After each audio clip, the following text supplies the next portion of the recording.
In the last lecture, you learned how to create an email campaign, and in this lecture, we're going to complete a very important step to actually analyze the results of the campaign, because this is the key opportunity for you to analyze the data, learn from your successes or failures so that you can really get better as you go forward. So there's two places that we're going to look at the data. One here is in MailChimp, and you can see already, we can see percentage number of opens and clicks. There's also a bigger report here we're going to look at. And then also in Google Analytics, if you come down to acquisition, campaigns, all campaigns, you can now see the information for the email campaign that we sent out. And remember that this is coming through because we have added Google Analytics to our MailChimp account. So that was why it was important to do that.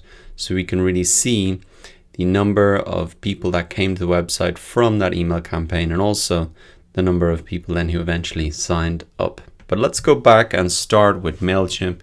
So at a high level here in the campaign, we can see the percentage opens and clicks, but we can click through to the report to see a lot more detail. Now, if you have a professional or pro MailChimp account, you can set up kind of revenue goals, etc., and really see revenue driven, but I haven't done that, so we'll just be looking really at the information here. So you can get a sense of how good your open rate is by using these benchmarks here. So it says the industry average for education and training, which is the market I'm in, is a 13.8% open rate. So I'm well above that. Obviously, I've got a much smaller list, but I think that's not too bad. So I think the key thing that gets people to open emails is the subject line. So at least now I have a benchmark going forward that I can get a sense of, are my subject lines getting better? Are more people opening them? Or are people starting to trust me more and like me more?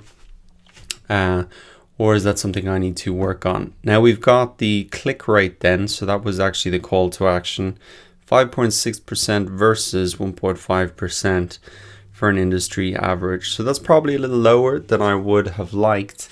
And so that's what I can really think about now. How can I make it more exciting for them to actually click on that button? Can I make it something, like they have to click now if they want to take advantage of whatever the offer might be? But thinking about how can I get more people to click, because that's ultimately what I want people to do. So it's good to see the numbers have a baseline there. Now looking across, I can see that there was one unsubscribe. So one person, when they got the email, decided to unsubscribe from the list. So that's only one person out of 71. That's not too bad at all. Happy enough with that. Now, if you want further explanation on all of these metrics, you can see then there's a little icon here that you can click around, and it'll help explain those more for you. You also can see a 24-hour performance. It's not quite been 24 hours.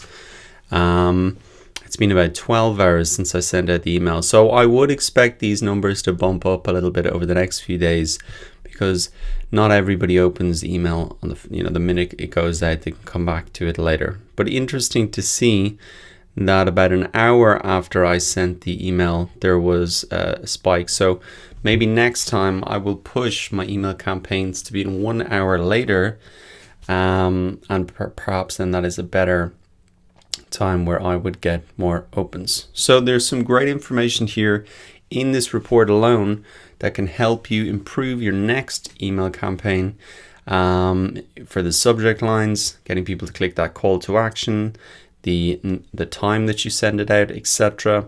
And so as you do more and more campaigns, you want to keep coming back to this, learning from the data. Now, as well as the analytics here in MailChimp, you might want to come into your Google Analytics account under acquisition, campaigns, all campaigns, and you will see the results here for the actual email campaign. So I can see that there was 5 new users came to the site as a result of the email campaign, spending an average time of 3 minutes and 43 seconds on the site, which is pretty long.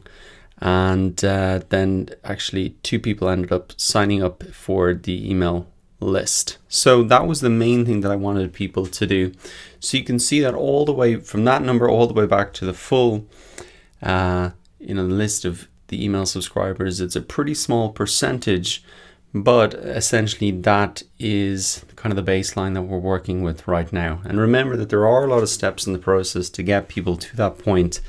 And if you can tweak all of those steps in the process, and then you're going to get better results. As well as email being a source of traffic, we can use email and the figures we've got here now as a baseline to compare our other sources of traffic, whether it be social media, wherever. At least we have a great baseline now to compare them with. And so that is really, really useful to have. So that really wraps up this whole section on email marketing. This is a very important piece of it, understanding and analyzing the metrics. And that is how you're going to learn. If you're not quite happy with the results that you got, don't view that as a failure. View that really as an opportunity to learn.